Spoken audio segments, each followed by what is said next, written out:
அனைவருக்கும் காலை வணக்கம். எனது பேர் இளையதம்பி திரேசகுமாரன். மட்டக்களப்பு மாவட்ட கமக்கார அமைப்புகளினுடைய அதிகார சபையினுடைய செயலாளர். நாங்கள் எங்களுடைய இந்த ஊடக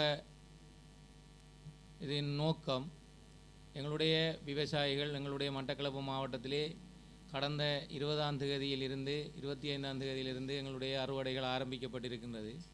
இருந்தபோதிலும் எங்களுடைய இந்த அரசாங்கத்தின் ஊடாக எங்களுடைய விவசாய அமைச்சர் சகல மாவட்டங்களிலும் நெல் கொள்வனவு செய்வதாக அறிவிக்கப்பட்டிருந்தும் எந்தவிதமான நெல் கொள்வனவுகளும் எங்களுடைய மாவட்டத்திலே இதுவரை நடைபெறவில்லை. இருந்தபோதிலும் கடந்த நாங்கள் திங்கட்கிழமை எங்களுடைய மாவட்ட அரசாங்க அதிபருக்கும் நாங்கள் எங்களுடைய மாவட்ட அதிகார சபையின் ஊடாக கடிதம் ஒன்று அனுப்பியிருந்தோம். இருந்தபோதிலும் அவர் சம்பந்தப்பட்டவர்களுடன் கதைத்து இப்போது எங்களுக்கு வருவதற்கு எங்களுக்கு ஒரு 15-20 நிமிடங்களுக்கு முன்பு அறிவித்திருந்தார்கள். வருகின்ற திங்கட்கிழமை எங்களுடைய நெல் கொள்வனவுகள் அனைத்து இடங்களிலும் ஆரம்பிக்கப்படுவதாக. இருந்தபோதிலும் இதே போன்றுதான் கடந்த வருடங்களும் எங்களுடைய மாவட்டத்திலே மட்டக்களப்பு மாவட்டம் அரசாங்கத்துக்கு தெரியும், இங்கிருக்கின்ற அதிகாரிகளுக்கு தெரியும், இலங்கையிலே முதலாவதாக அறுவடை செய்யப்படுகின்ற மாவட்டமாக இருந்தபோதிலும் வருடம் இப்படியான அதாவது எங்களுடைய இந்த நாட்டிலே இருக்கின்ற முதலாளி வர்க்கத்துக்கு இடங்கொடுக்கின்ற ஒரு வகையாக இந்த மாவட்டத்திலே அறுவடை முடிந்த பிறகுதான் எங்களுடைய நெல் களஞ்சிய சாலைகள் அனைத்தும் பேனர் போடப்பட்டு நெல் கொள்வனவு நடைபெறுவது வழக்கம். ஆகவே இந்த வருடமாவது நாங்கள் கடந்த கால படிப்பினைகளை வைத்து எங்களுடைய அரசாங்கத்துக்கும் கௌரவ ஜனாதிபதி அவர்களுக்கும் எங்களுடைய இந்த விவசாய அமைச்சருக்கும் ஒரு வேண்டுகோளை விடுக்கின்றோம். எங்களுடைய மக்கள் கடந்த பெருவெள்ளம் புயல் காரணமாக மிகவும் பாதிக்கப்பட்டிருந்த போதிலும் அவர்களுக்கான நஷ்டஈடு பெரும்பாலானவர்களுக்கு வழங்கப்பட்டிருக்கின்றது. அந்த வகையிலே அவர்களுக்கு நாங்கள் நன்றியை தெரிவிப்பதோடு இந்த அரசாங்கத்துக்கும் அமைச்சருக்கும் எங்களுடைய விவசாயிகள் இந்த நெல்லை தகுந்த முறையிலே கொள்வனவு செய்வதற்கு ஆவண செய்ய வேண்டும் என கேட்டுக்கொள்கின்றோம்.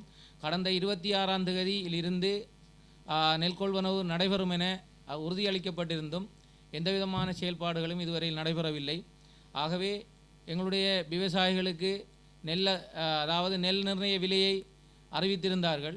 இருந்தபோதிலும் அதற்கான எந்தவிதமான ஒரு முன்னெடுப்புகளும் இதுவரை நடைபெறவில்லை. ஆகவே நாங்கள் மிகவும் பணிவோடு கேட்டுக்கொள்வது எங்களுடைய விவசாயிகளினுடைய வயிற்றிலே அடிக்காமல் அந்த நெல் கொள்வனவு இடத்தரகர்கள் மூலம் மிகவும் குறைந்த விலையிலே தற்போது 5000, 5200 போன்ற விலைகளுக்கும் கேட்கின்ற ஒரு நிலைமை ஏற்பட்டிருக்கின்றது. தயவு செய்து இந்த விலையை எங்களுடைய அரசாங்கத்தின் விலையிலிருந்து மாறுபடாமல் எங்களுடைய விவசாயிகளுக்குரிய இந்த விலையை அறிவித்து அதற்கான நடவடிக்கைகளை மேற்கொள்ள வேண்டும் என கேட்டுக்கொள்கின்றேன். நன்றி.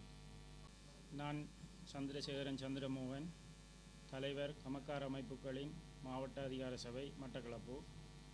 2025-2026 பெரும்போக நெல் அறுவடை தற்போது 15 நாட்களாக மாவட்டத்தில் நடைபெற்று கொண்டிருக்கின்றது. உங்களுக்கு தெரியும், ஏற்கனவே இடம்பெற்ற பெருவெள்ளத்தினால் எங்களுடைய மாவட்டம் பெருவாரியாக பாதிக்கப்பட்டதுடன் தற்போது அறக்கொட்டி தாக்கத்தாலும் தொடர்ந்து பாதிக்கப்பட்டு கொண்டிருக்கின்றது. இந்த அறுவடை நடந்து கொண்டிருக்கின்ற வேளையிலும் அரசாங்கம் முந்தைய அரசாங்கத்தை விட தற்போது நெல்லுக்கான நிர்ணய விலையினை முந்தி அறிவித்ததற்கு நாங்கள் நன்றி கூறுவோம்.